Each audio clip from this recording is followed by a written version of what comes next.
Samantala, ito na po ang report tungkol sa isang patay habang 3 sugatan sa sunog sa Laloma, Quezon City kaninang madaling araw. Ang mga bumbero nga po naantala sa mga nagiinuman sa kalsada na nagdiriwang ng kanilang pista. Balitang hatid ni Maria Bulaklak Ausente.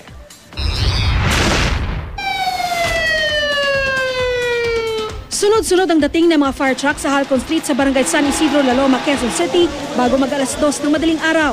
Nilalamon na ng apoy ang 5 bahay dito. At dahil dikit-dikit ang mga paupahang bahay, mabilis kumalat ang apoy na kaagad itinaas sa ika-4 na alarma.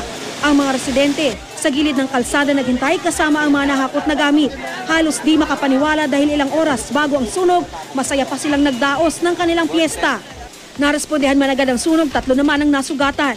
Sa Emilita Bacos, kalmado pa ng aming makausap. Hinahanap kasi nito ang asawang bumalik umano sa bahay para kumuha ng naiwang pera.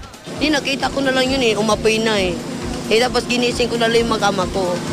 Hindi na ako makano bumaba na lang kami.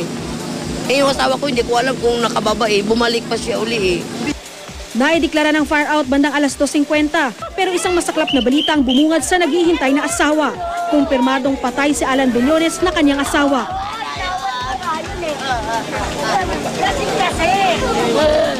Halos maglupasay ang ginang. Nakita ko siya kasi lasing siya. Ayon sa inisyal na investigasyon ng Quezon City BFP, sa ikatlong palapag ng paupahang bahay nagmula ang apoy.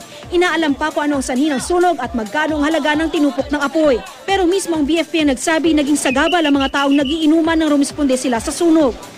So far medyo nung una dahil maraming lasing, naagaw yung mga host natin pero payo ko lang pagka ganitong rumisponde yung mga bumbero, sana yung mga tao wag nilang agawin yung mga fire hose dahil lalong nahihirapan kami na mapula agad yung sunog.